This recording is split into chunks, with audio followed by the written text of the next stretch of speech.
Just 40% of Democratic respondents say they'd vote for President Biden if the party's 2024 primary was held today. That's according to a new Harvard Capps-Harris poll. Now, curiously, respondents were given a list of hypothetical primary frontrunners to choose from, and Robert F. Kennedy Jr. was not on the list at all. Now, this list did include Kamala Harris, Hillary Clinton, Bernie Sanders, Pete Buttigieg, AOC, Gavin Newsom, Amy Klobuchar, Stacey Abrams, Marianne Williamson, who is actually running against Joe Biden, Elizabeth Warren, Joe Manchin, and Andrew Cuomo. Are they forgetting somebody? Somebody who's actually polling, like 20%? 20% of the vote. Now, I don't know if there's a simple explanation to this, like they conducted this poll before he had entered the race, but there's some pretty speculative people on there. Most like Andrew Cuomo's not in the race, exactly. right? Amy Klobuchar's not in the race. Exactly.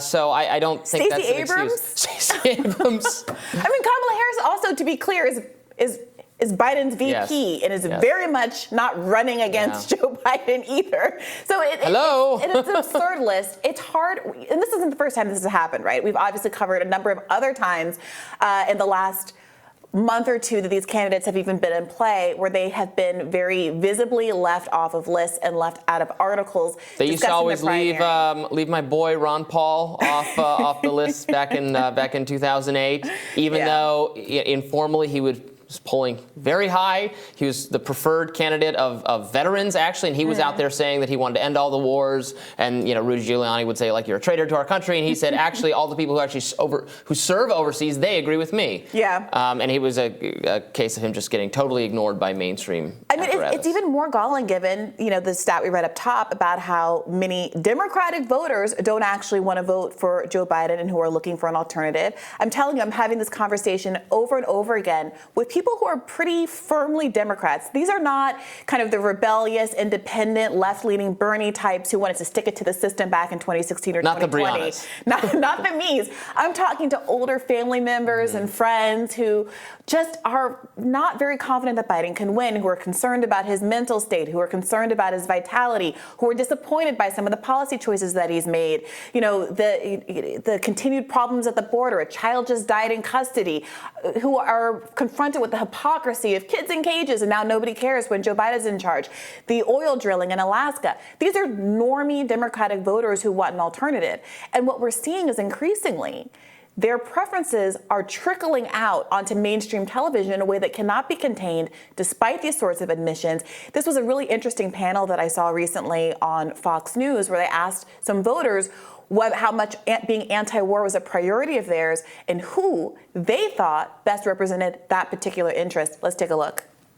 Maybe makes you a bit different than everybody else on the panel is you're undecided, have in the past been a Democrat, have at times described yourself as a conservative. Here we are 18 months out. As you look at the field for 2024, where do you find yourself gravitating? Well, I definitely want to vote for somebody that's against this war and against future wars, unnecessary wars. I know they're slow walking a war against China. I mean, we've got to control China, but economically, not a kinetic war. But on that note, if that's your number one issue, who do you feel like is addressing it in the way you want to see addressed, this war? Right. Well, right now, Robert Kennedy is the only one speaking against this war. So I'm intrigued. I haven't made up my mind, but I'm intrigued because I want to hear more of this. Not what Biden said this morning, $375 million more. President Trump went through his whole entire tenure with 0 wars, so he should be one of the top candidates to consider as well. He talks a lot about security and keeping Americans safe. He talks a lot about fairness and protecting the American people, so I think he should be the top-of-line candidate to be considered. Okay, we've had a great conversation with this panel throughout the morning. Maybe it makes you Fascinating. It's fascinating. The name keeps coming up. Now, I think what was really interesting about that as well is that that particular voter was frustrated with all of the wars. He doesn't want to see us gin up I think he called it a kinetic war, an all-out war with China, nor does he want to see our continued involvement in Russia-Ukraine.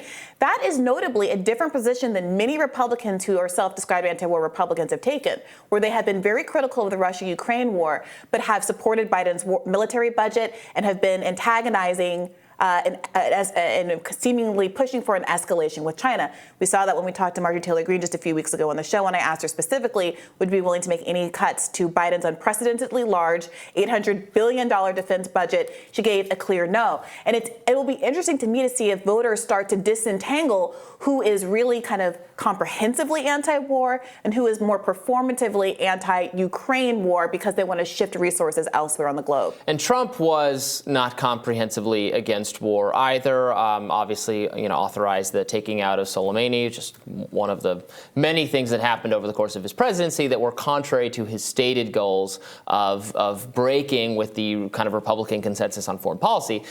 That said, he did vocally break with it in a way that no other Republican candidate would have been bold enough to do, and is now, I think, because of the role he played over the course of his presidency, is the side more associated with a kind of non-interventionism, at least. I mean, Joe Biden's party is, and it didn't have to be like this because Joe Biden actually started his presidency by following through on what Donald Trump had set up, the Afghanistan withdrawal. And he did that. Consequences be damned. He did that. He got us out of that conflict. So he didn't. In fact, there was a moment where it looked like he was going to be the president finally, because he had so much experience. Because he'd been in the White House when President Obama and Hillary Clinton, duplicated all the mistakes of previous Republicans in terms of nation building in the Middle East, et cetera. Maybe Joe Biden, because he'd seen it firsthand so many times, was going to be the one to call BS on what national security advisors were telling him. And with Afghanistan, it looked like it was going to be the way for a second. Then with Ukraine, he got rolled just as they always have been into a position of endlessly supporting this resistance to Russian tyranny, don't get us wrong, that is naive about the likelihood of Ukraine ever succeeding, that is open-ended, total commitment to defend them, to give them resources for as long as it takes, no matter what it takes. That kind of unthinking, us versus them mentality, these are the good guys, we're going to prop them up, we're going to support them, we're not going to ask questions beyond that so characterized Republican foreign policy throughout the aughts. And now it's Joe Biden echoing that, and Republicans somewhere else. The cynical read is that Joe Biden did not get rolled. The cynical read, and some people were making this argument at the time, that the withdrawal from Afghanistan was a preservation of resources for another conflict. Just the way that, I think, for some so-called anti-war advocates, their distaste with the Russia-Ukraine, our involvement in the Russia-Ukraine conflict, has to do with them wanting to conserve resources for a war with China or something else. And there are this region. Russia, Ukraine, Crimea, there's long-standing issues here. And, there's an argument that Joe Biden did not get rolled, that the United States has geopolitical interests here. There are all the provocations that we've talked about endlessly on the show with respect to NATO expansion, et cetera. But there was a certain known quality about what kind of geopolitical moves were going to yield a certain kind of result. Not that that result is good or that they're entitled to invade Ukraine or anything like that. You're saying he knows exactly what he's doing. He wants to escalate tensions with Russia. He wants to return to a kind of Cold War footing with the Nord Stream pipeline of it all, et cetera, et cetera. And so, in fact, when I say he got rolled, what I mean is listens to national security advisors who are creatures of the state, who give this advice no matter it's an R or D in the White House who's saying this is what we have to do. It's beyond party. This is for America. Damn it. I wondered if anyone was going to pick up on this. Actually, in RFK Jr.'s recent interview on Breaking Points, he characterized us as having gotten to the war for the right reasons at first. And I wondered if anybody was going to push back against that and that characterization, which seems to give Joe Biden more credit than I think others might, and others might expect RFK Jr. to give to him as to why we started in this process, getting engaged in this war. All of the machinations that we know from the Victoria Nuland call and our intervention into their civil conflicts, their domestic conflicts, et cetera. Is that really reflective of his understanding of what happened in Ukraine and how this conflict started? Was that just a slip of the tongue? I don't know.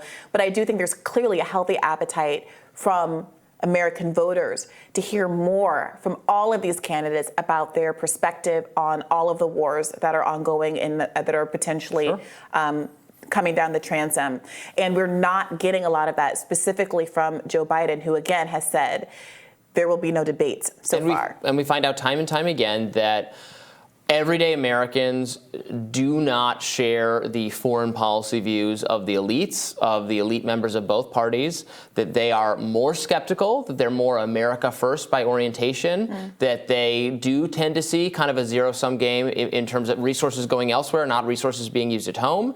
And the American public soured on Iraq, Afghanistan, all these other things before Vietnam. We can go back to the Democratic Party undone by the Vietnam War because it couldn't just admit the people in charge, at least other Democratic candidates, were eventually starting to court a different path. But RFK Jr. is his family, right? Bobby Kennedy, running to finally have someone be against Vietnam. This very successful challenge to LBJ that causes him to drop out of the race entirely because the people were not where the party was. Yeah. And this dynamic has repeated itself so many times. So interesting to see if that's the case again. Yeah, for sure. More Rising right after this.